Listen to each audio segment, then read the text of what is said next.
Shipping. It comes back to this, as it always does. As a fandom progresses, the probability of the fandom being consumed by shipping discussions steadily progresses to 1. Call it Fagin's Law. For those who don't know my history with these kinds of discussions, I absolutely hated shipping back when I was an actual teenager, but as I've grown into my early 20s, my position has softened significantly. And a lot of people seem to enjoy the videos I make on romantic pairings. My videos on relationships in The Dragon Prince, Avatar, and She-Ra have all done extremely well by my standards, garnering over 10,000 views. Now, if our discussions about relationships lead to spite and bullying, I rebuke these discussions wholeheartedly. But if these discussions lead us to a more complete understanding of the art and the characters in that art, I welcome these discussions wholeheartedly. So let us discuss this matter as civilized, mature adults. With that out of the way, let us dive in. When Marcy is first introduced in Amphibia, this is after a season and a third of her name kind of floating around the show. We didn't really know anything about her, and even after she appears on the show, we're not entirely sure what her role will be. We're not sure if there's more to her than meets the eye. As I'm writing this, the show is making its dramatic turn into the end of Season 2, and who she really is isn't completely clear to me. She's close with Anne, much closer than Sasha was, and their bond seems to be much healthier than Anne's bond with Sasha.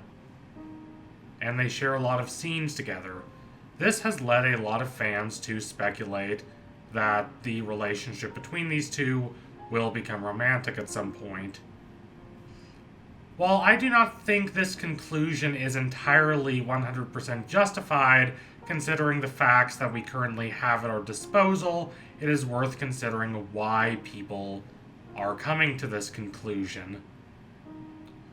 When they first meet again, near the start of Season 2, Anne reveals that she's jealous of Marcy, and this shocks Marcy, who never considered that a possibility because she has been jealous of Anne. She wishes she had Anne's social skills. Anne is an expert at just inserting herself into friend groups and just making casual conversation with people. Which doesn't sound like a lot, but number one, that means a lot when you're stranded in an alien world with no friends and you need to make connections quickly. And number two, this is something Marcy absolutely does not have as a skill in her otherwise impressive repertoire. She says she can hardly look people in the eye when she's talking to them. Now, as she says this, she blushes. I do not read this blush as romantic, and as adults, it's important for us to not read everything only in a romantic context. My read on this scene is that Marcy is simply embarrassed that Anne can do what she cannot. If you have a different read, that is completely fine as long as you intellectually support it with evidence from the text.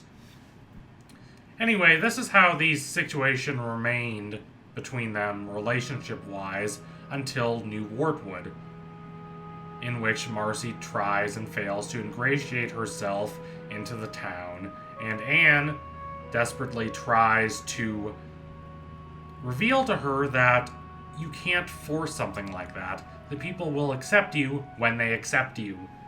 There are no shortcuts. This is easily one of my favorite episodes of Season 2 of Amphibia, and I was really hoping that fans would be into it, and they were, but not for the reasons I thought they were. Early in this episode, we see Anne blush because of Marcy's prowess and Marcy's pure enthusiasm and energy. I completely missed this the first couple times I watched the episode. It is really brief, I want to stress that, but nonetheless the fandom exploded. Now I will admit that this moment does read a little differently than the moment we were discussing before. Anne is very much expressing a sort of appreciation and admiration for Marcy. She's not blushing because she's embarrassed. Nonetheless, does this mean it has to be romantic related? No, not necessarily. Now, I will say that if it was not intended to be taken that way, it is a bit of an irresponsible signal on the part of the showrunner or whoever decided to put that there, knowing how fans inevitably react to things like that. Nonetheless, it's not an overt indication that this connection is romantic, and it is certainly not an example of queerbaiting, a term I am increasingly tired of. Yes, it's a real thing, but it is not to the extent that a lot of fandoms interpret it as, where they see it everywhere, even in completely innocuous situations, and it is something that is far less common than it used to be, let's be real here. This is not 2000 or even 2010. Social attitudes have changed a lot, and for the better. Not to be an old grandpa about this, but back in my day, when fans wanted two characters to get together, but then that didn't happen. It was unfortunate, it was heartbreaking, it could even be tragic, but it was not a political offense. Now people use social justice jargon to defend their shipping preferences, and it's just exhausting. Listen, my take is this. If you like the pairing, good for you. Go crazy with it. Draw all the fan art you want. Just don't harass those who don't like the pairing, and don't call the creators bigots if they don't make the pairing happen. If you don't like this pairing, that's perfectly fine. Don't harass those who do like it. Okay? Okay, we're all good. Now, with that tedious stuff out of the way, let's talk about what is actually interesting to me about this pairing, and about the relationship between these two. While I am not sure whether the relationship between these two will happen, it would in fact be an interesting development. Marcy is smart, Marcy is cunning, Marcy is always solving problems and creating ingenious schemes, whereas Anne is the more aware one. She's the more responsible one. She's the one who's always pulling Marcy out of dangerous situations when Marcy wanders into them because of her sheer obliviousness. Now back home, the relationship was rather asymmetric and not particularly healthy. Marcy was the one always getting into trouble, and Anne had to be her caretaker. Marcy was incompetent, and she knows that, and she feels bad about it, and now that she's in Utopia and she's grown a lot, she wants to prove herself to Anne, and she does. Anne knows their relationship has changed. She knows that Marcy is more responsible and mature now, and more capable of taking care of herself. Anne is not the one who has to keep track of everything. The relationship has changed, and Anne isn't jealous of this. She's not jealous of Marcy's progress, and she's not made anxious by Marcy perhaps being more competent now than she herself, Anne, is. Rather, she's impressed by this new Marcy. The two of them work very well together, and they've proven that their friend group can succeed without the influence of Sasha. Now, just because they work well as friends does not necessarily mean they would work well romantically. But, I mean, they're kids. No one is a good romantic partner at that age. It's something you have to kind of grow into, and there's no indication that they wouldn't be able to do that. They can depend on each other. They can be vulnerable with each other, and they really respect one another. If the relationship between these two does in fact become romantic, I think it would succeed. Now, there is of course a caveat, and that is all the secrets Marcy might be keeping. Now, I'm not saying there can't be secrets in a healthy relationship. Partners who force each other to tell each other about absolutely every single thing that happens in their lives on every single day are not in a healthy relationship. It's a sign of distrust, but it's also a sign of distrust if you're not comfortable revealing important parts of yourself and your life to your significant other. And we can't be sure at this point that Marcy is not hiding big secrets from Anne.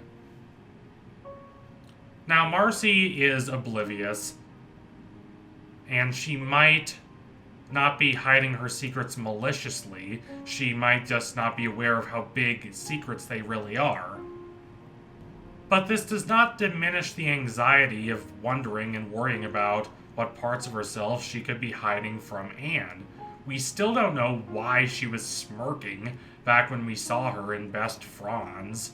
And if you think I'm making too much of that, the creator of the show, when asked about that, responded that it was a spoiler.